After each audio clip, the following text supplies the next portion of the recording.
స్నేహభక్తి ప్రేక్షకులకు నమస్కారం. చాలా మందికి ధర్మ సందేహాలు ఉంటాయి. మరి వాటిని మనకు వివరించడానికి మనతో పాటు పోడూరి వెంకటరమణ శర్మ గారు మనతో ఉన్నారు. గురువు గారితో మాట్లాడి వివరాలేంటో తెలుసుకుందాం. నమస్కారం గురువుగారు. నమస్కారం.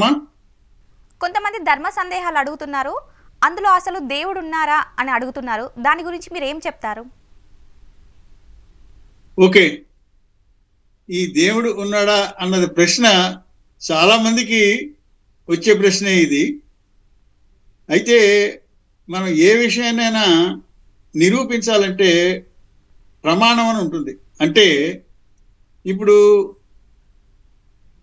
గుజరాత్లో సముద్రం మధ్య ద్వారకా పట్టణం ఉంది అని నేను అన్నాను అనుకోండి, నిరూపించాలి అంటే ప్రత్యక్షంగా అక్కడికి తీసుకెళ్ళి నిరూపించాలి. అంటే ప్రత్యక్ష ప్రమాణం అంటాం. ఏదైనా సరే ప్రత్యక్షంగా నిరూపించవచ్చు. అయితే భగవంతుడు ఉన్నాడా అన్నదాన్ని అలా సాధ్యపడకపోవచ్చు. అయితే ఇంకో రకం ఉంది. ఏమిటంటే అది అనుమాన ప్రమాణం. అంటే కొండ మీద పొగ వస్తుంది అనుకోండి, అంటే అక్కడ నిప్పు ఉండాలి అని మనం ఆ అనుమానం బేస్ చేసుకుని ప్రూవ్ చేస్తాం అన్నమాట. సో ఇప్పుడు భగవంతుడు ఉన్నాడా అన్న ప్రశ్నకి మొట్టమొదటి రెండు విధాలుగా మనం అప్రోచ్ అవ్వాలి. భగవంతుడు అనే ఒక వ్యక్తిని మనం అనుకోవడం కొంచెం అసమంజసంగా ఉంటుంది. ఎందుకంటే భగవంతుడిని ఒక వ్యక్తికి పరిమితం చేయలేం, ఒక మగ వ్యక్తికి పరిమితం చేయలేం. అయితే మరి ఏంటి భగవంతుడు అంటే నిజంగా కనుక ఉంటే ఏమిటది? మనకి అనుమాన ప్రమాణం అంటే అర్థం ఏంటి? Common sense. ఇప్పుడు మనం ఏదైనా వస్తువు రావాలి అంటే, ఇప్పుడు కొండ ఉందనుకోండి, కుమ్మరి లేకుండా కొండ ఎలా వస్తుంది? రాదు. అలాగే మనం అనేక అనేక అనేక విచిత్రమైనటువంటి వస్తువులు కానీ గోళాలు కానీ విశ్వంలో అన్నీ చూస్తున్నాం. ఇవన్నీ ఒక వస్తువు అయితే ఇది రావడానికి కారణం ఎవరెవరు ఉండాలి కదా. ఉండాలి. అంటే ఒక అనంతమైనటువంటి శక్తి ఏదో ఉండాలి. దాన్ని దేవుడు అనొచ్చు, భగవంతుడు అనొచ్చు, పరమాత్మ అనొచ్చు, ఏదైనా అనొచ్చు. దాన్ని మనం ఏదో పేరు పెట్టుకోవచ్చు, పరమాత్మ లేకపోతే భగవంతుడు, భగవశక్తి అని. అయితే ఇంకో విధంగా కూడా మనం ఆ శక్తి ఉన్నది అని మనం ఇంకో విధంగా కూడా నిర్ణయానికి రావచ్చు. ఎలాగంటే ఇప్పుడు మనం అసలు ప్రతి వాళ్ళకి భగవంతుడు అవసరం ఎప్పుడు వస్తుంది? ప్రతి వాళ్ళకి ఏమిటంటే అనేక రకాల భయాలు, ఏ ప్రమాదాలు వస్తాయో, ఏమి జరుగుతాయో, ఎప్పుడూ మనం ఆనందంగా ఉండాలి, మన దగ్గర వాళ్ళందరూ సుఖంగా ఉండాలి, మనకి చావు రావకూడదు, ఇలాంటివన్నీ ప్రతివాడు బతికున్న ప్రతి వాళ్ళందరికీ కూడా వచ్చేటువంటి ఇవన్నీ సందేహాలు లేకపోతే కోరికలు. సో వీటిని ఈ భయాల నుంచి తప్పించుకోవడానికి లేకపోతే కావలసిన కోరికలు తీర్చుకోవడానికి ఈ దైవాన్ని ఆశ్రయించి మనం ఏదో పూజలో, అభిషేకాలు, తీర్థయాత్రలో ఏవో కార్యక్రమాలన్నీ చేస్తున్నారు చాలా మంది. అయితే మనం చేసిన ప్రతి పనికి మనం అనుకున్న ఫలితం వస్తుందా? ఎవ్వరికి 100కి 100 చెప్పలేం. ఎందుకంటే కొంతమందికి జరుగుతున్నాయి, కొంతమందికి జరగట్లేదు. సో అయితే మనం ఒక పని ఒక విధంగా అవ్వాలని చేసాం, ఇంకో విధంగా అవుతుంది. అంటే ఫలితం మనం అనుకున్నట్టు రావట్లేదు. ఎందుచేత అంటే దీనిని ఎవరో ఒక శక్తి, అంటే దేవుడు అనొచ్చు, ఇంకెవరు అనుకోవచ్చు, ఒక శక్తి, మనకి అతీతంగా ఉన్న శక్తి ఏదో నియంత్రిస్తుంది దీన్ని. ఆ నియంత్రించే శక్తినే మనం ఒక అనంతమైనటువంటి పరమాత్మని లేకపోతే శక్తి అని అనుకోవచ్చు. సో అది ఉన్నట్టు మట్టికి అందరికీ నిశ్చయమే కదా, అది నమ్మచ్చు. అది ఎందుకంటే అటువంటి శక్తి ఉంది అని నమ్మడం చాలా ఇంపార్టెంట్. అయితే ఇక్కడ మీకు ఏమైనా ప్రశ్న అంటే ఇలాగ ఓకే, అనంతమైన శక్తి ఉంది, మనం ఏం చేయలేము, మనం ప్రార్థిస్తున్నాం, అయ్యో భగవంతుడా మనకి చెయ్యి, అది చెయ్యి, ఇది అని చేస్తున్నాం. కానీ అన్ని మాటలు అన్నీ ఆయన ఇవ్వట్లేదు, జరగట్లేదు. మరి ఎలాగా సమస్య? అయినా మనకి జీవితంలో కష్టాలు కొన్ని వస్తూనే ఉన్నాయి, అందరికీ ఎవరికైనా వస్తాయి. సో ఇది తప్పించలేం, కష్టాలని తప్పించడం అనేది ఎక్కడా మనం చూడలేదు. ఆఖరికి చిరంజీవులైనటువంటి మార్కండేయులు అలాంటి వాళ్ళందరూ కూడా వాళ్ళ శరీరంతో లేరు ఇప్పుడు. సో మధ్య మార్గంగా అంటే మన జీవితాన్ని ఎందుకు భగవంతుడి దగ్గరికి వెళ్తున్నాం? ఆనందంగా గడపడానికి. మనకి దుఃఖం లేకుండా ఆనందంగా గడపడానికి భగవంతుడి సహాయం మనకి కావాలి. అయితే 100% ఆయన ఇవ్వట్లేదు.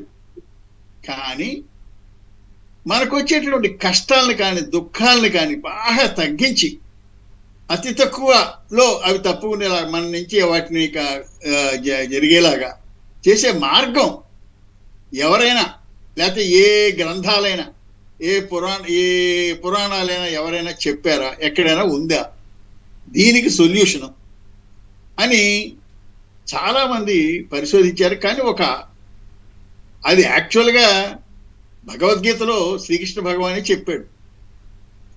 కానీ ఆ చెప్పింది ఒక శ్లోకం మీరందరికీ తెలిసే ఉంటుంది. కర్మణ్యేవా కార్యిస్తే, అంటే కర్మ చేయడమే నీ డ్యూటీ, ఫలితం నాకు వదిలేయి అని ఒక శ్లోకం ఉంది. యాక్చువల్గా మనం సుఖంగా జీవించడానికి కావలసినటువంటి రహస్యం ఆ శ్లోకంలో ఉంది. కానీ దానిని సరిగ్గా అర్థం చేసుకుని, ఇంటర్ప్రిట్ చేసుకుని జీవితంలో అప్లై చేసుకోవడానికి మార్గం నన్ను అడిగితే ఎవరు చూపించలేదు. భగవద్గీత మీద ఉపన్యాసాలు చెప్పే వాళ్ళంతా కూడా ఏదో నువ్వు కర్మ చేయి, ఫలితం భగవంతుడు వదిలేయి, లేకపోతే నువ్వు కర్తన కాదనుకోకు, అలా అనుకుంటే అయిపోతుందా? ఏమిటి సొల్యూషన్? మనకి ప్రత్యక్షంగా అనుభవ రూపంలో మనకి రిలీఫ్ రావడానికి ఆ శ్లోకం ఎలా ఉపయోగపడుతుంది అన్నదానికి నాకు తెలిసినటువంటి ఒక జ్ఞాని ఒక సొల్యూషన్ చెప్పారు. అది యాక్చువల్గా రమణ మహర్షి వీళ్ళందరూ చెప్పారు. కానీ ఇంకా విపులంగా ఇతను నిసర్గదత్త మహారాజ్ అని ఒక జ్ఞాని మహారాష్ట్రలో ఉండేవారు. ఆయన శిష్యుడు రమేష్ బల్సేకర్ అని ఒక ఆయన ఉండేవారు. ఆయన కూడా జ్ఞానే. ఆయన మటుకి ఏం చేశారంటే ఒక సైంటిఫిక్, శాస్త్రీయ పరంగా ఒక వివరణ ఇచ్చి ఈ సిద్ధాంతానికి అది ఎలాగా అమలుపరిచి జీవితంలో అన్వయించుకుని మనం చిన్న చిన్న కష్టాల నుంచి, చిన్న చిన్న దుఃఖాల నుంచి అతిపెద్ద దుఃఖం దాకా ఎలాగా అతి తక్కువ దాంతో ఎలా బయటపడవచ్చో చెప్పాడు. అది వివరించమంటారా? వివరించండి గురుగారు. Very good. సో దీనికి ఇది ఒక కాన్సెప్ట్ అనుకుందాం, అంటే ఇది ఒక పద్ధతి. దీనికి మొట్టమొదటి కావాల్సిన ఏంటంటే మనం 100% ఒకటి నమ్మాలి. ఏమిటంటే ప్రపంచంలో ఏది జరిగినా కూడా అదంతా కూడా ఈ పరమాత్మ యొక్క నిర్ణయం వల్ల జరుగుతాయి తప్ప మానవుడి యొక్క నిర్ణయాల వల్ల జరగవు. మొత్తం అంతా కూడా సహజంగా శాస్త్రం అందరూ ఒప్పుకోవచ్చు కదా, అంతా పరమాత్మ నిర్ణయం. శివుడాజ్యం లేనిదే చేమైనా కుట్టదని మన అందరికీ తెలుసున్నదే కదా, తెలిసిందే. Very good. సో పరమాత్మ యొక్క శక్తి వల్ల అన్ని జరుగుతున్నాయి అని, పరమాత్మ ఒక శక్తి, మనకు అతీతంగా పరమాత్మ యొక్క శక్తి ఉంది అని నమ్మాలి. అంటే దానికి అనుగుణంగా ఏమనుకోటంటే మనం ఏ పని చేసినా కూడా ఆ పని యాక్చువల్గా చేసేది మనం కాదు, మన చేత పరమాత్మ చేయిస్తున్నాడు అని ఒక నమ్మాలి. అంటే అక్కడ ఏమిటంటే కర్తని నేను కాదు. అంటే దీని ఇంకా చెప్పాలంటే మనం అనేక మంది మనుషులు ఆడామగా అందరినీ చూస్తున్నాం కదా. అవును. కానీ యాక్చువల్గా అక్కడ ఎవరో ఒక వ్యక్తి అనేవాళ్ళు లేరు అని సిద్ధాంతం.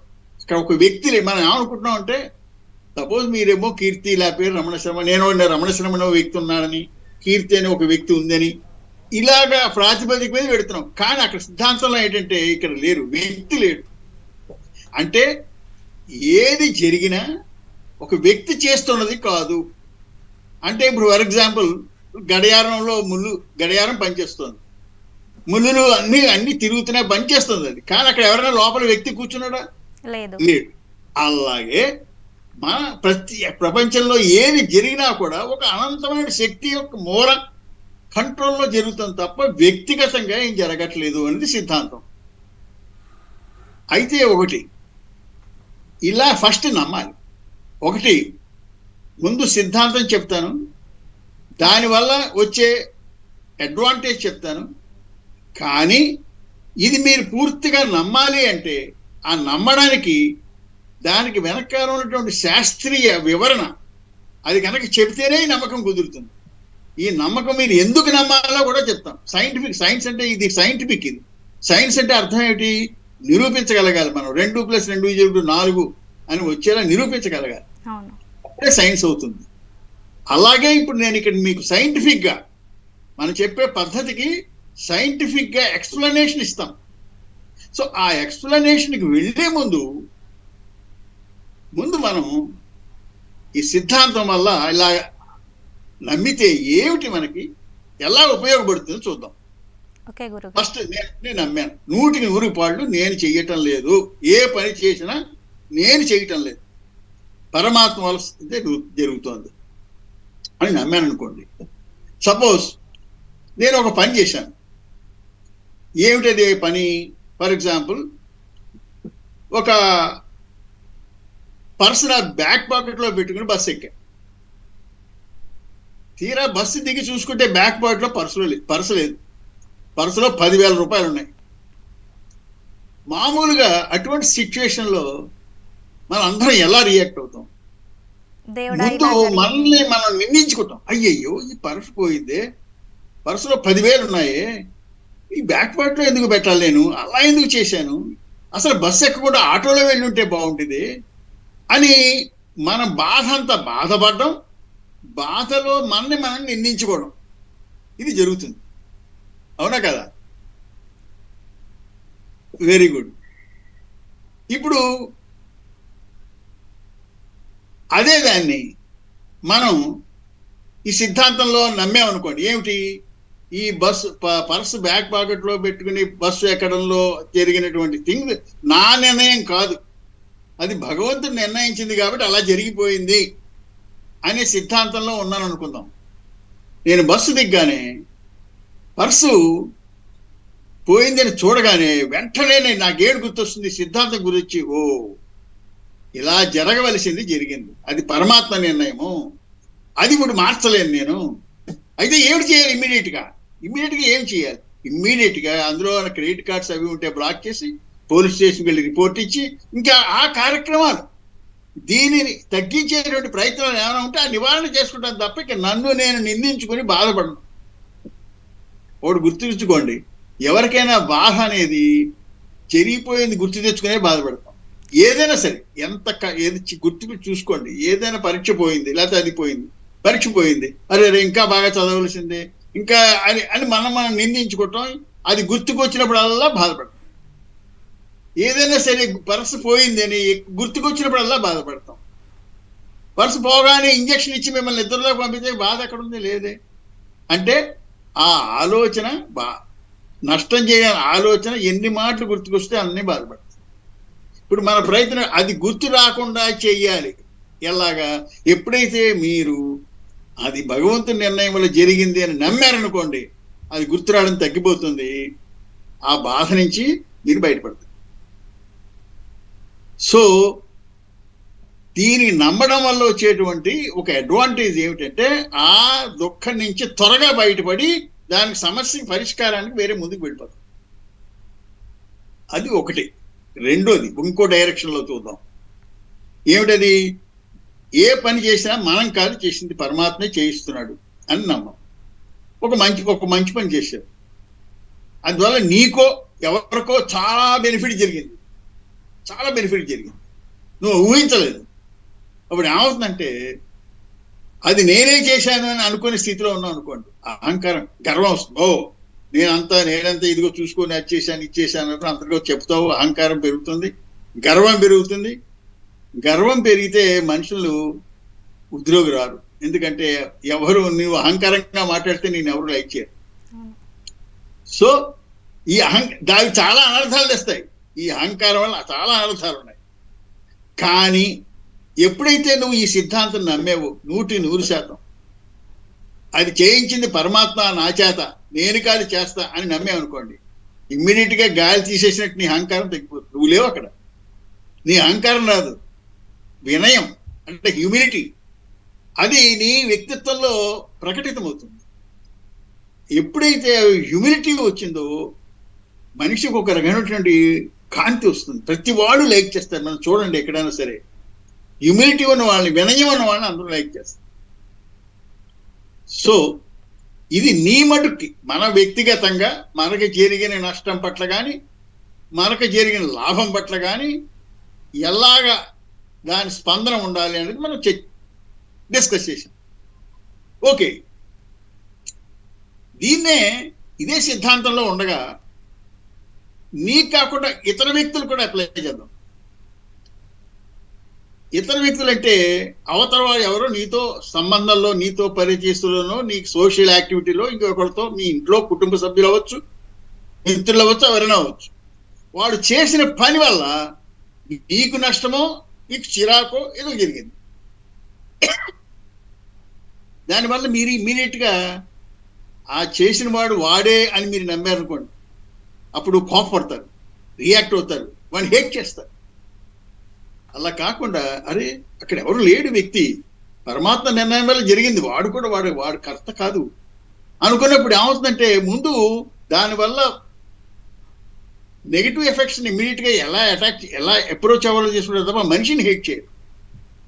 ఇన్ఫాక్ట్ జీసస్ క్రైస్ట్ అతను సిలువ వేసిన వాళ్ళ వ్యక్తుల్ని వేసినప్పుడు అతను ఏమన్నాడు, వాళ్ళు ఏం చేస్తున్నారో వాళ్ళకి తెలియదు, వాళ్ళకి క్షమించు అని భగవంతుని ప్రార్థించాడు. అంటే అటువంటి తన సిలువ వేసిన వాళ్ళని కూడా క్షమించేటువంటి, ఎందుకంటే అతను 100% అక్కడ వ్యక్తి లేడు అని అతను నమ్మాడు, పరమాత్మ చేయిస్తున్నాడు అని అతను నమ్మాడు.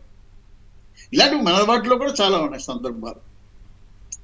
సో దీనివల్ల ఏమిటంటే ఇతరులకు కూడా ఈజీగా, ఇది మీరు ఏవో పెద్ద పెద్ద వేదాంత విషయాల్లోనూ అనుకోకూడదు, చిన్న విషయాల్లో. ఫర్ ఎగ్జాంపుల్ మీ తమ్ముడినో మీ చెల్లెల్లో ఏదో అక్కడ ఫ్రిడ్జ్ లోంచి ఏదో గ్లాస్ పట్టరామన్నారు, గ్లాసు నీళ్ళు ఏదో, లేకపోతే మంచి ఏదో ఫ్లవర్ వాజ్ ఏదో పట్టుకొస్తున్నాడు, లేకపోతే టేబుల్ మీద పెట్టమన్నారు. ఆ ఫ్లవర్ వాజ్ చాలా కాస్ట్లీ అయింది, పట్టుకొస్తే సడన్ గా జార్చేసి బద్దలైపోయింది, చాలా కాస్ట్లీ. ఇమ్మీడియట్ గా నేనైతే ఎలా ఏం చేస్తాను, వెంటనే వాడిని డోంట్ వర్రీ అవ్వకు, వదిలేసేయి, చీపురు పట్టరా, తిరిచేసేయి అని. అలా కాకుండా మామూలు వాడు ఏం చేస్తాడు, నిద్రపోతున్నావా, ఒళ్ళు చేతుల్లో నూనె రాసుకున్నావా అని బుద్ధి కోపం వెళ్ళగక్కుతాడు, కొడతాడు. దీనివల్ల ఎంత ఉద్రేకం, నీ ఆరోగ్యం కూడా పడదు. అదే మన సిద్ధాంతంలో ఉన్న వాళ్ళు వెంటనే okay, accept what ever has happened, accept as divine will, don't just దాని మీద డిస్కస్ చేయకు, నెక్స్ట్ ఏం చేయాలో ఆలోచించు. ఇదే విషయం. ఏమైనా సందేహాలు ఉన్నాయమ్మా? గురువు గారు, చాలా మంది భగవంతుని దగ్గరికి వెళ్ళి కోరికలు కోరుకుంటారు కదా, మరి కొంతమందికి నెరవేరుతాయి, కొంతమందికి నెరవేరవు. మరి దాని గురించి మీరు ఏం చెప్తారు? ఇప్పుడు అదే ఆ విషయమే. ఇప్పుడు నేను నువ్వు భగవంతుడి దగ్గరికి వెళ్ళావు, అవును, అడిగావు, జరగట్లేదు, జరుగుతున్నాయి, ఒకప్పుడు జరుగుతున్నాయి, ఒకప్పుడు జరగట్లేదు. కొంతమందికి జరుగుతున్నాయి, కొంతమందికి జరగట్లేదు. రైట్. కానీ ఏమనుకుంటున్నావు అంటే, ఇది ఎందులో వస్తుందంటే, నువ్వు అనుకున్నట్టు జరిగేది నీకు ఉపయోగము అని నువ్వు అనుకుంటున్నావు. అవునండి. నీకు ఏది, పరమాత్మ అంటే ఏమిటి, సర్వశక్తిమంతుడు, సర్వజ్ఞుడు, అన్ని తెలుస్తాయి ఆయనకి. అంటే నీకంటే ఆయనకి ఎక్కువ తెలుస్తాయి. అవును. నీకంటే నీకు ఏది మంచిదో నీకంటే ఆయనకి ఎక్కువ తెలుసు. అందుచేత పరమాత్మ నిర్ణయాన్ని స్వీకరించడంలో నీకు అనుకున్నట్టు రాకపోయినా పరమాత్మది ఇచ్చిన స్వీకరించడంలో ఒక సొల్యూషన్ ఉంది. నా జీవితంలోనే జరిగింది. నేను కొన్ని సంవత్సరాల క్రితం ఎప్పుడో ఏదో మంచి గల్ఫ్లో ఉద్యోగం రావాలనుకున్నాను. చాలా 2 ఇంటర్వ్యూలు అయ్యాయి, పైన ఇంటర్వ్యూ కూడా అయిపోయింది, ఇంకా ఆర్డర్స్ వచ్చేస్తాయి అనుకున్న టైంలో వాడు రిగ్రెట్ లెటర్ పంపాడు. అప్పటికే ఈ సిద్ధాంతంలో ఉన్నాను నేను. అంటే ఓకే, మనకి ప్రాప్తం లేదనుకున్నాను. కానీ నెల తిరగకుండానే దానికి రెట్టింపు జీతంతో ఇంకో చోటు వచ్చింది. అంటే అప్పుడు నేను మొట్టమొదటి నాకు రాలేదని భగవంతుని నిర్ణయించి, లేకపోతే ఏమయ్యా ఇలా చేసామనుకుంటే అలాగా అంచేత మనకి మనం అనుకున్నట్టు జరగకపోయినా పరమాత్మకి మనకి ఏది అవసరమో తెలుసు కాబట్టి జరిగింది పరమాత్మ ఇచ్చింది స్వీకరించడమే.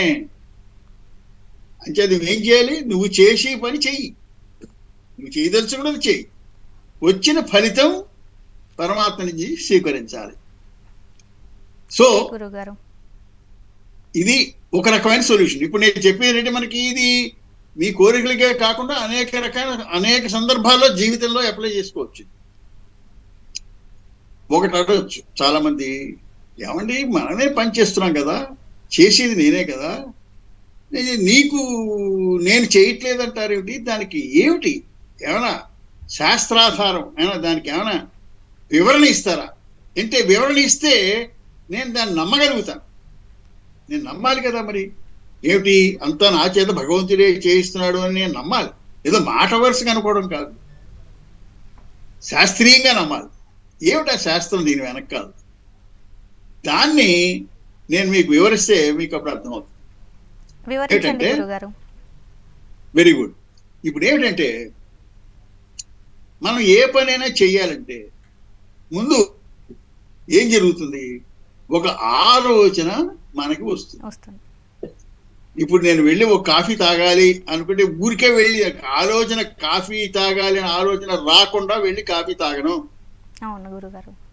సో ఆలోచన వస్తుంది, వచ్చిన తర్వాతే చర్య, యాక్షన్. నా ఒక క్వశ్చన్ మీరే చెప్పండి, మీకే క్వశ్చన్ వేస్తున్నాను. అడగండి గురుగారు. ఆలోచనలు మీకు వస్తాయా లేదా మీరు తెచ్చుకుంటారా? ఆలోచన వస్తుంది కదా గురుగారు. అమ్మా ఆలోచన వస్తుంది కదా గురుగారు. వస్తుంది, మీరు తెచ్చుకోరు, కావాలని తెచ్చుకోరు, అది వస్తుంది. అవును గురుగారు. అంటే ఎక్కడి నుంచి వస్తుంది తర్వాత చూద్దాం, వేరే విషయం ఉంది. ముందు ఆలోచన నాకు వస్తుంది, ఎక్కడి నుంచి వస్తుంది తర్వాత చెప్తాను. మనకి నేను కావాలని తెచ్చుకోవట్లేదు, నా దగ్గర నుంచి నేనే తెచ్చుకోలేదు. సో మరి నువ్వు చేసిన పని ఈ ఆలోచన ఆధారంగా చేస్తున్నావు కాబట్టి నువ్వు చేసిన పని కూడా ఆలోచన ఎవరు నీకు ఇచ్చారో వాళ్ళు చేసినట్టు కానీ నువ్వు చేసినట్టు కాదు. భగవంతుడు చేసినట్టు అంటారా మీరైతే? అది ఎవరు ఎక్కడి నుంచో వచ్చింది, మనకు అనంతమైన ఎక్కడి నుంచి వచ్చిందో చెప్తామండి. అది ఎక్కడి నుంచి వచ్చిందో కూడా మనం డిస్కస్ చేద్దాం. ఓకే గురుగారు. సో ఆలోచన మనకి వస్తుంది, రాదు అంటే ఇంకొక చిన్న వివరణ కూడా చెప్పచ్చు ఇక్కడ. ఆలోచన నేను నాకు కావాల్సిన ఆలోచన తెచ్చుకుంటానంటే ఒక విధమైన నీకు కంట్రోల్ ఉన్నట్లు లెక్క ఆలోచన మీద. కానీ అది కాదు, నిజం కాదు. ఎందుకంటే అంటే కొంచెం కష్టంగా ఉంటుంది. సపోజ్ వాడు ఒక వ్యక్తి శ్మశానంలో తండ్రికి దహనం చేసి వచ్చాడు ఇంటికి, ఆ ఆలోచన రాకుండా వేరే ఆనందకరమైన విషయం అయినా ఆలోచనలు తెచ్చుకోగలరా? ఆలోచనలు రాకుండా ఉంటాయా? ఉండవు గురువు గారు. ఉండవు. అంటే నీకు నియంత్రణ ఆలోచనలు వస్తాయి అవి. అసలు అది ఎవరికి చాలా మందికి ఇక్కడే ఈ భగవద్గీతలో చెప్పిన శ్లోకం అర్థం చేసుకోవడంలో తప్పటడుగు వేసి సరిగ్గా అవగాహన లేకుండా నువ్వు ఎప్పుడో చేసుకున్నావు పాపం, నీ ప్రారంభ కర్మ నువ్వు పునర్జన్మలో చేసుకుని ఉంటావు అంచేత ఇది అనేటువంటి పుక్కిటి పురాణాలు అర్థం లేని ఆర్గ్యుమెంట్ చెప్పి ప్రజల్ని మూఢనమ్మకాల్లో చూసేస్తున్నారు. నా ఉద్దేశంలో ఇది ఇక్కడ విశ్లేషణ చేసుకుంటే, ఆ శ్లోకాన్ని కరెక్ట్గా అర్థం చేసుకుంటే చాలా మనిషి ఆనందంగా ఉండొచ్చు. అసలు ఎవరిని చేయక్కర్లేదు. ఇప్పుడు ఏమిటంటే ఇప్పుడు మన విషయానికి వద్దాం. చెప్పండి గురుగారు. ఆలోచన వస్తుంది అని ఎక్కడి నుంచి వస్తుంది అనేది ప్రశ్న. అక్కడ అంటే రావడంలో మనం ఏం ప్రూవ్ చేయాలి? నీకు వచ్చిన ఆలోచన నీ ప్రమేయం లేకుండా వస్తుంది అని ప్రూవ్ చేయాలి. రైట్? అవునండి. Very good. ఇప్పుడు మనకు ఆలోచనలు రెండు చోట్ల నుంచి వస్తాయి. రెండు చోట్ల అంటే ఏమిటంటే రెండును మనం పుట్టినప్పటి నుంచి 5 ఇంద్రియాల ద్వారా ఏమేమి గ్రహించామో అవన్నీ గ్రహించవన్నీ ఆలోచన. ఏదైనా సరే ఇప్పుడు మీరు ఒక పుష్పాన్ని చూశారు, ఒక పండు తిన్నారు, ఒక చోటుకు వెళ్ళి, ఇవన్నీ కూడా ఆలోచనలు. ఆలోచన వచ్చిన తర్వాత కదా యాక్షన్ ఇవన్నీ. సో అవును ఈ గురుగారు. ఈ ఆ, ఈ అవన్నీ 5 ఇంద్రియాలు అవి ఏంటి? ఏదైనా చూడడం, వినడం, తినడం, ఇవన్నీ కూడా వీటన్నీ కూడా ఆలోచనల యొక్క వాడు ఏమవుతుందంటే ఆ జరిగిన దాని వెంటనే అయిపోయినా వాటి ముద్రలు, ఇంప్రెషన్స్ మన మైండ్ లో ఉండిపోతాయి. అవునండి. ఆ ముద్రలన్నీ ఉండిపోతాయి, అందుకనే మీకు గతం గుర్తుంటుంది. ఓకే. సో అయితే ఈ ఈ చిన్నప్పటి నువ్వు పుట్టినప్పటి నుంచి ఇప్పటిదాకా ఈ క్షణం దాకా జరిగినటువంటి విషయాల్లో ఆ ఆలోచనల యొక్క అందులో వాటిలో నీ ప్రమేయం నువ్వు కావాలని తెచ్చుకున్నవి ఏమైనా ఉన్నాయా చూద్దాం. లేవు నువ్వు గురుగారు. ఆ అయితే ఇవి కాకుండా, ఈ ఇంద్రియాల ద్వారా గ్రహించినవి కాకుండా ప్రతి వ్యక్తికి డిఎన్ఏ అని ఉంటుంది, జీన్స్. ఓకే గురు. చాలా మందికి మానసిక వ్యాధులు ఈ వంశ పారంపర్యంగా అంటే జీన్స్ ద్వారా వచ్చాయని కూడా శాస్త్రజ్ఞులు నిరూపించారు. సో అలాంటి వాడికి డిప్రెషన్ సంబంధించిన ఆలోచనలు కూడా వాడి కంట్రోల్ లేవు, ఆ జీన్స్ నుంచి వస్తాయి. సో నీకు ఆలోచనలు నీ డిఎన్ఏ లేకపోతే జీన్స్ లోంచి రావచ్చు, లేదా నువ్వు చిన్నప్పటి నుంచి ఇప్పటిదాకా ఇంద్రియాల ద్వారా గ్రహించిన విషయాలు ఒక మడ్డిగా ఏర్పడి లోపల పేరుకొని అందులోంచి రావచ్చు. అయితే ఇప్పుడు చూద్దాం, ఈ వీటిలో నీ ప్రమేయం ఏమైనా ఉందా?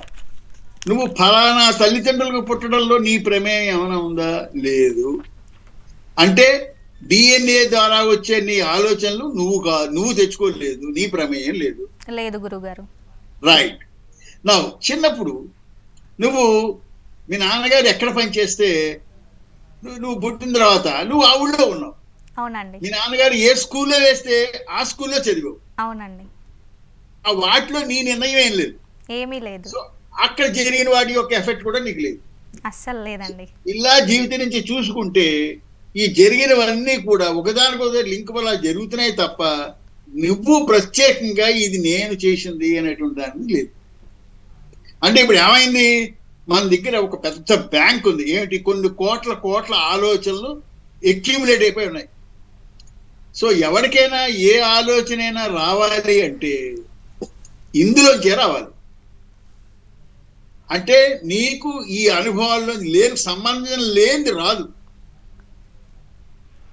సో ఇది అయితే మరి ఇన్ని కోట్ల ఆలోచనలోంచి ఇప్పుడు సడన్ గా నేను పొద్దునే కుర్చీ వేసి కూర్చున్నాను మా ఇంటి అరుగు మీద, ఒక ఆలోచన ఇందులో ఏది వస్తుంది, ఎలా వస్తుంది? ఇన్ని కోట్లలోంచి ఏ ఆలోచన వస్తుంది, ఎందుకు వస్తుంది బయటికి చెప్పలేం. ఎందుకంటే ఒక కారణం ఉంది. ఏమిటంటే మీరు మనం ఉండే ప్రపంచాన్ని సాపేక్ష ప్రపంచం అంటాం. సాపేక్ష అంటే రిలేటివ్ అంటే అర్థం ఏంటి? నువ్వు ఉన్నావు, ప్రపంచం ఉంది. అవునండి. రెండు రిలేషన్ ఉన్నాయి. సో ప్రతిదీ ఒకదానికొకటి రిలేటెడ్. ఆ రిలేషన్లో దానికి ఏదైనా సరే కారణ కార్య సంబంధం ఉంటుంది. అంటే అర్థం ఏంటంటే నువ్వు ఉన్నావు అంటే నువ్వు దానికి కారణం మీ నాన్నగారు నీకు జన్మనివ్వడం వల్ల, మీ తల్లిదండ్రులు జన్మనివ్వడం వల్ల, అలాగా కార్యకారణం. సో ఇక్కడ ఈ జరిగేటువంటి వ్యవహారాలు దేనికైనా సరే ఫలానా కార్యం అంటే ఎఫెక్ట్కి ఇది కారణం అని, ఇది ఒక్కటే కారణం అని చెప్పలేము.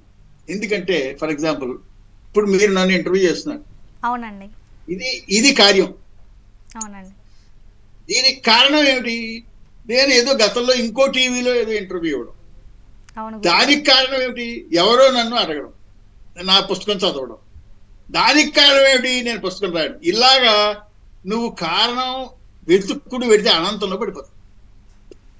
సో ఏదైనా ఒక ఆలోచన ఒక జరిగింది అంటే దాని ఇది ఒక్కటే కారణం అని చెప్పలేం. సో ఇప్పుడు మనం ఎక్కడున్నాం? ఈ ఆలోచన ఇన్ని కోట్ల ఆలోచనలోంచి ఒక్క ఆలోచన ఎలా వస్తుంది పైకి అన్నాం. దానికి ఈ కార్యకారణ దానికి సంబంధం ఉంది. ఎలాగా? నేను అరుగు మీద కూర్చున్నా కుర్చీ వేసుకొని, ఓ ఎర్ర చీర కట్టుకుని ఒక ఆవిడ వీధిలోకి వెళ్ళింది. ఆ ఎర్ర చీర చూడగానే నాకు ఫ్రిడ్జ్లో యాపిల్ గుర్తుకొచ్చింది. నా ఫ్రిడ్జ్లో యాపిల్ గుర్తురానికి కారణం ఎర్ర చీర. ఆ ఎర్ర చీర ఆవిడ రావడం కారణం ఆవిడ వేరేదో పని ఉంది, నువ్వు అలా వెళ్ళి వెనక్కి. దానికి కారణం దొరకదు మనకి. ఇది ఒక్కటే అని చెప్పలేం. సో అందుచేత మనకి ఆలోచన ఒక ఇది అనంతం. ఎందుకంటే నువ్వు డిఎన్ఏ అంటే అర్థం నువ్వు ఇవి అనంతం కదా, ఈ ఆలోచనలో అనంతం. నీ వ్యక్తిత్వం ఇది వాళ్ళు ఇక్కడ ఉంది కానీ ఏమో ఎక్కడి నుంచి ఎప్పటి నుంచి ఉందో మనకు తెలియదు కదా. సో కానీ వీటన్నిటినీ ఒక శక్తి నియంత్రిస్తుంది. ఎందుచేత ఈ ఆలోచన రావడానికి శక్తి అంటే నేను జడంగా ఒక రాయికి వస్తుందా ఆలోచన? రాదే. మనిషి జీవం ఉన్న వ్యక్తికి వస్తుంది అంటే అక్కడ ఒక రకమైన శక్తి పనిచేస్తుంది.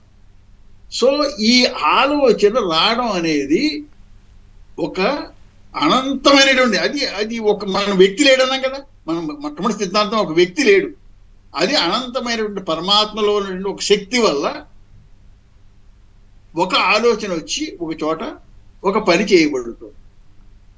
సో అందుచేత మనం ఎలాగ నూటి పాళ్ళు ఎందుకు నమ్ముతానంటే నేను చేసిన పని నేను చేసింది కాదు, భగవంతుడు చేసింది. ఈ వివరణ ఇవ్వకపోతే ఏమవుతుందంటే వీళ్ళు ఏమంటారంటే ఈ భగవద్గీత ఈ శ్లోకాన్ని వివరించే వాళ్ళు ఏమంటారంటే నువ్వు నీ కర్మ నువ్వు చెయ్యి, ఫలితం ఆశించకు అంట. దేవుడు చూసుకుంటాడంట. ఫలితం ఈ దేవుడు ఇచ్చే ఫలితం స్వీకరించు అంటాడు. ఫలితం ఆశించకుండా చెయ్యి అంటాడు. నిష్కామ కర్మ దాని వివరణ. నువ్వు కర్తను కాదు అంటే ఉట్టిగా మాటల వల్ల నేను కర్తను కాదు అనుకుంటే అయిపోతుందా? అలా అవ్వట్లేదు కదా. సో అంచేత మాటల వల్ల నాకు ఫలితం అక్కర్లేదు, నువ్వు ఎవరికో 1000 రూపాయలు దానం చేసి ఓహో చాలా గొప్ప దానికి పుణ్యం నాకు అక్కర్లేదు అనుకుంటే రాకుండా పోతుందా? వాడు కృతజ్ఞత ఉంటుంది కదా. ఇవన్నీ అంటే ఏమిటి? మాటల వల్ల పోదు. నీకు చాలా డీప్ గా అంతర్గతంగా ఇది నువ్వు కర్తవు కాదు, అది గుర్తుపెట్టుకోండి. నువ్వు కర్తవు కాదు, నేను కర్తను కాదు అనేటువంటి భావన దృఢపడాలి. అది దృఢపడితేనే ఈ సిద్ధాంతము అప్లై అవుతుంది. సో దీన్ని కొంతమంది వాళ్ళు ఏమంటారంటే పాశ్చాత్య దేశాల్లోనూ మిగతా అన్ని చోట్ల కూడా ఒక ఫ్రీ విల్ అనే డిస్కషన్ ఉంది. మనిషికి ఇచ్ఛ అంటే నాకు నా స్వేచ్ఛగా ప్రవర్తించడానికి నాకు స్వాతంత్రం ఉందా లేదా అనే ఒక ప్రశ్న ఉంది.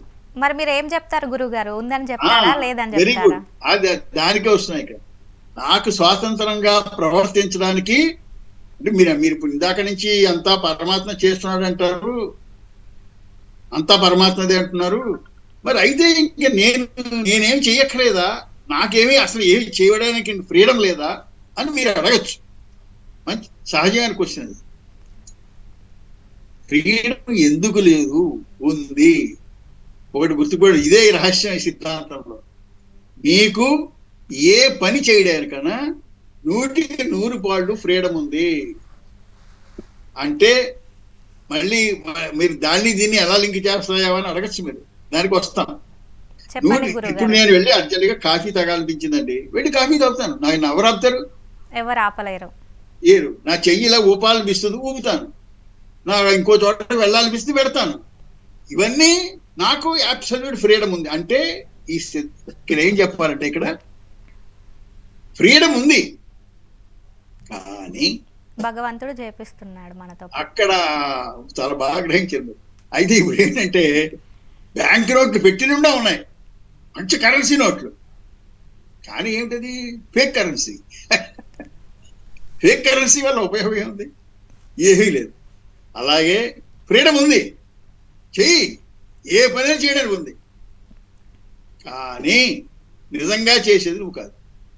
సో ఇప్పుడు మనకి ఒకటి అడగచ్చు, మీరు ఇలా అంటున్నారు, మీరు కర్తను కాదు అంటున్నారు, అనుకోమంటున్నారు, అంతా భగవంతుడే చేయిస్తున్నాను అనుకుంటున్నారు అని. అంటే నేను వాడు వెళ్ళేవాడిని ఎవరినో లెంపగా కొడతాను గట్టిగాను, భగవంతుడు చేయించాడని అంటానంటే వాడు తిరిగి కొడితే ఇది వితండవాదానికి కాదు. సో ఇప్పుడు మన ఆర్గ్యుమెంట్ లో ఏం చేయాలంటే, నీకు ఏ పని చేయడానికైనా ఫుల్ ఫ్రీడమ్ ఉంది, చెయ్యి. ఆ పని చేసిన తర్వాత ఆ వచ్చిన ఫలితాన్ని అది పరమాత్మ నిర్ణయించిన దానిగా స్వీకరించు. అది మంచైనా చెడైనా స్వీకరించాలంటారా? మరి స్వీకరించాలి. ఎందుకంటే 2 విధాలుగా ఆలోచించు. ఫస్ట్ థింగ్, నీకు ఏది మంచిదో నీకంటే ఆయనకు బాగా తెలుసు. నెంబర్ 1. ఇప్పుడు నువ్వు మంచిది అనుకున్నది రేపు చెడ్డవచ్చు. అవును. అంచేత అది పరమాత్మ నిర్ణయం వదిలి స్వీకరించుదాన్ని.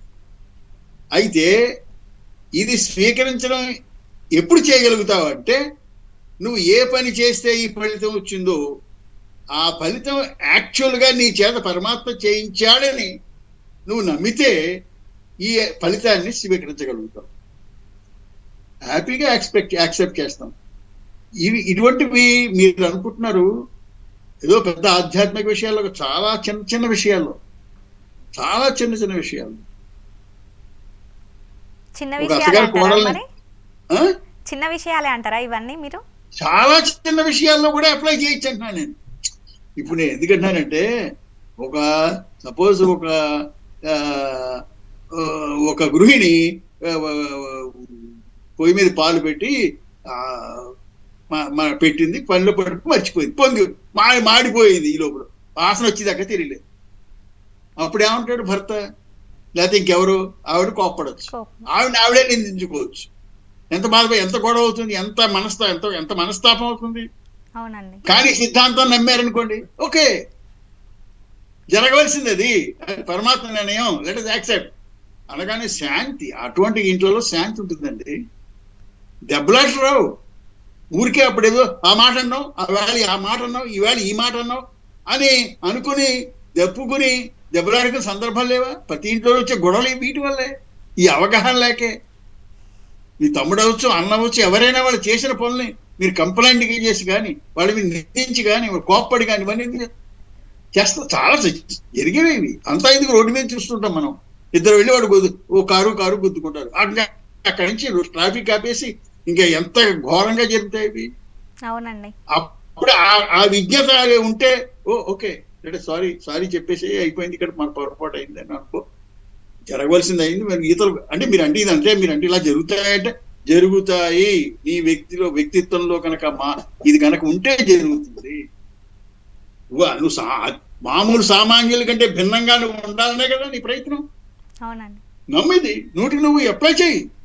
కానీ ఒక ఏడాది 2 ఏళ్ళు మీరు అప్లై చేసేటికి ఆటోమేటిక్గా మీకు గుర్తొచ్చేస్తుంది ఏది జరిగినా కూడా. అదే అందులో గొప్పతనం, సిద్ధాంతం గొప్పతనం.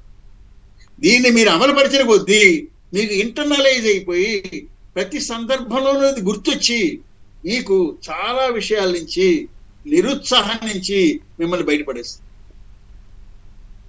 ఇది నాకు జీవితంలో అనుభవించి అప్లై చేసి చెప్తున్నాను.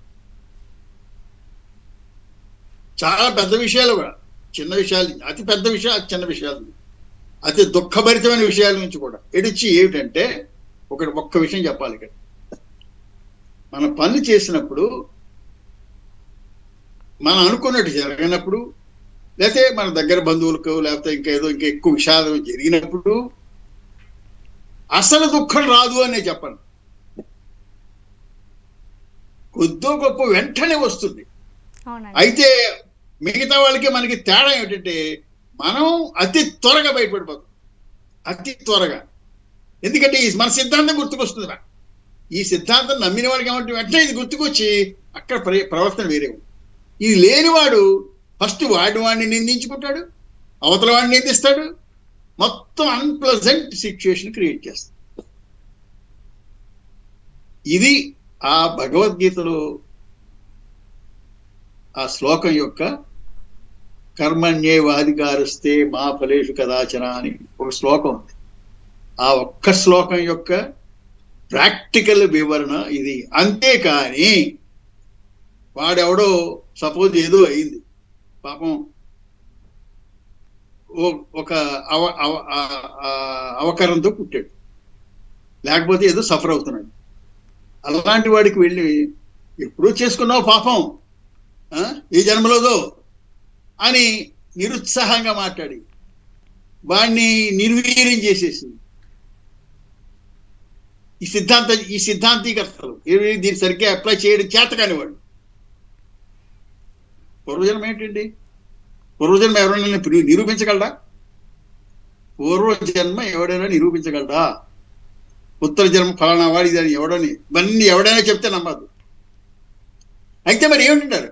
ఇవన్నీ కూడా ఆ జన్మలో, పూర్వజన్మలో జరిగింది ఇప్పుడు కారణం అయితే, మరి పూర్వజన్మలో ఎలా జరిగింది? అంతకన్నా జన్మ. ఆ జన్మలో అంతక్రితం జన్మ ఎక్కడ కడతావు, ఎంతవరకు పెడతావు? అందుచేత అది సొల్యూషన్ కాదు. ఎందుకంటే మన సిద్ధాంతం ఏమిటి? ఎప్పుడు ఏది జరిగినా, అంటే ఎవడికి ఏ జన్మలో ఎక్కడ ఏం జరిగినా పరమాత్మ నిర్ణయం అది.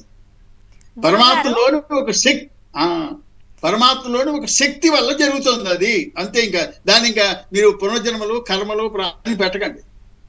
అది ఎందుకు జరిగిందో మనం భగవంతుడికి తెలుసు. అది భగవంతుడికి అక్కడ ఆ లెవెల్లో అన్నీ తెలుస్తున్న పరమాత్మకి ఎవరికి ఏది మంచిదో ఏది అని తెలుసు కాబట్టి అక్కడ క్వశ్చన్ చేయట్లేదు మనం. ఎందుకంటే ఎప్పుడైనా కూడా ఈ ఉద్రేకాలు కన్ఫ్యూషన్లు ఎప్పుడు వస్తాయంటే కొంతవరకే తెలిసినప్పుడు పూర్తిగా తెలిస్తే రాదు, మన కోపం రాదు. నాకు ఇప్పటికీ బాగా గుర్తు. ఒక మాట, నేను లెక్చర్ ఇద్దరు కాలేజీలో పనిచేసినప్పుడు వాడు రెండో బెంచ్లో వాడు కూర్చొని నిద్రపోతున్నాడు. మామూలుగా ఏమనుకుంటాం, అది క్లాస్ లో కూర్చొని నిద్రపోయేవాడు మీద కోపం వస్తుంది నీకు. నేను నిలబెట్టి కేకలేసాను వాడిని. అంటే నేను పూర్తిగా తెలియదు, కొంత తెలుసా నిద్రపోతున్నాడు. అది అయిన తర్వాత ఏమిట్రా అంటే, సార్ నిన్న రాత్రి మా అమ్మకు ఒంట్లో బాగోలేదండి, తెల్లవారులో ఆవిడకి సేవ చేస్తూ ఉండవలసి వచ్చింది అని చెప్పి. ఏమైంది నీకు? పూర్తి విషయం తెలిసిన తర్వాత నీ రియాక్షన్ ఏమిటి? అంటే ఒక చిన్న సంఘటనలోనే ఇంత విషయం దాగి ఉంటే ప్రపంచంలో జరిగే అన్ని విషయాల వెనకాల ఏవో ఒక రకమైనటువంటి పరమాత్మ నిర్ణయించినటువంటి కారణాలు ఉంటాయి. నీకు ఆ క్షణంలో తెలియనంత మాత్రాన్ని నువ్వు ఉద్రేకపడిపోక్కర్లేదు. అంచేత పరమాత్మ సర్వశక్తిమంతుడు, సర్వజ్ఞుడు. ఆయనకి దీన్ని శరణం అంటాం. శరణాగతి అంటే ఇదే. శరణాగతి అంటే ఏమిటి?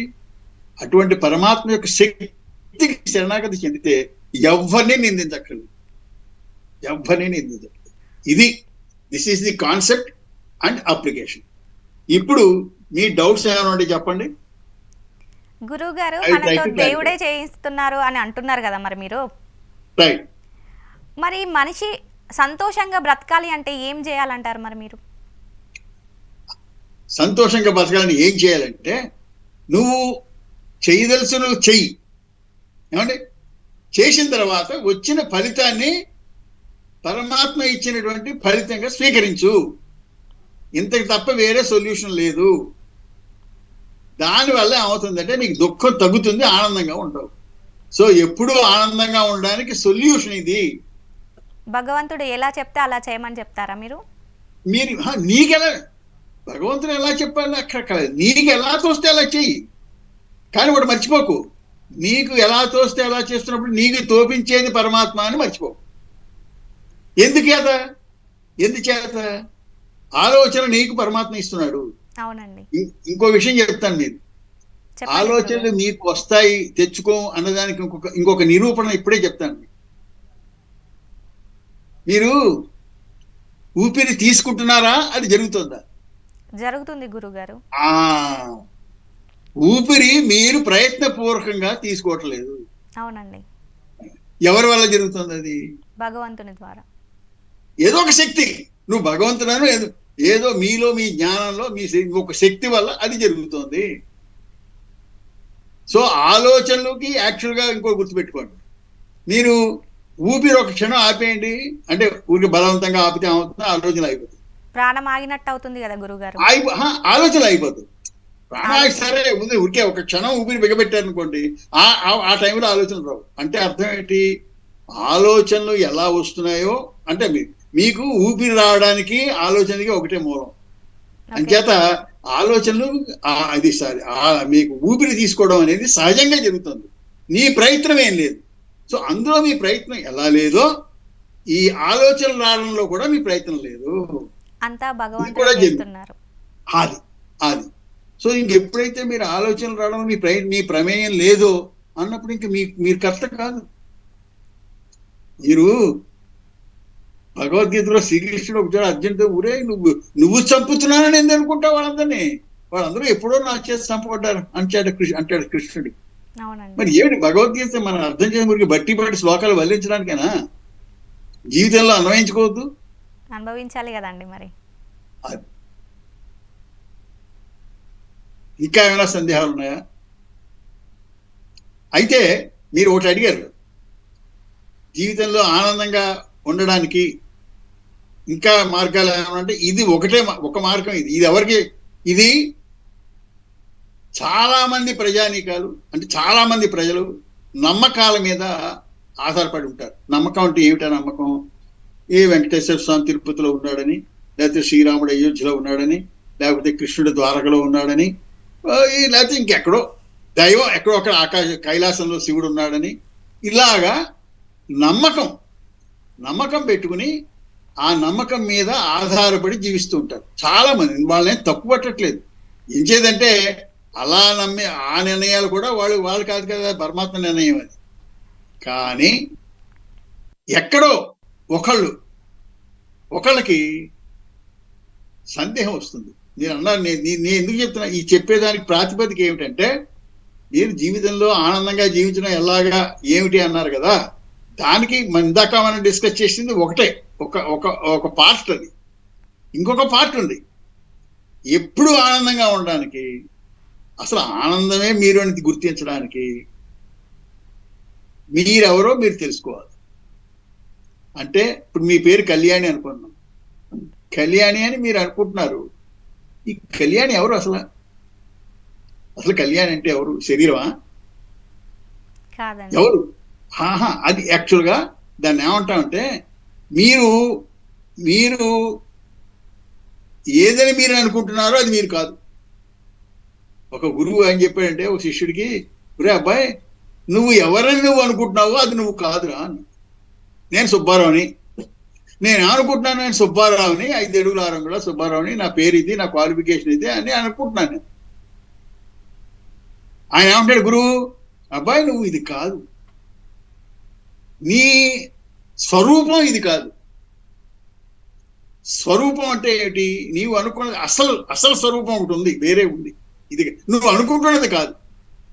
ఆ స్వరూపాన్ని నువ్వు గుర్తిస్తే నువ్వు ఎప్పుడు అంటే ఆనందంగా ఉండడం కాదు, ఆనందమే నువ్వు అయిపోతావు.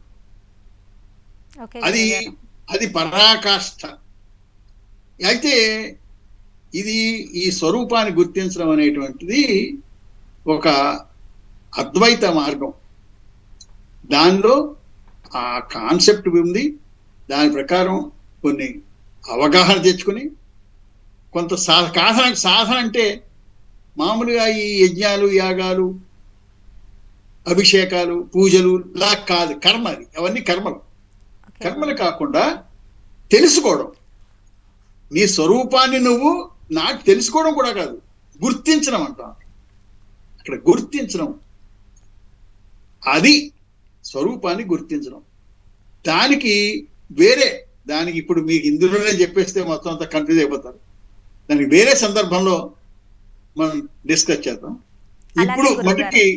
ఇప్పుడు మటుకి ఇది మామూలుగా నిత్య జీవితంలో సామాన్యుడు ఆనందంగా జీవించాలంటే ఎలాగా, ఇది ఎవరికైనా సందేహాలు ఉంటే మీరు నా ఫోన్ నెంబరు వారికి ఎవరికైనా ఇస్తే 7 స్క్రోల్ చేసుకోండి, 790-411-5627 ఫోన్ చేయొచ్చు ఎప్పుడైనా. I'm very happy to answer and help. Okay గురువు గారు, థ్యాంక్ యూ అండి. గురువు గారు అయితే మనకు ధర్మ సందేహాల గురించి చాలా చక్కగా వివరించారు. ధన్యవాదాలు గురువు గారు.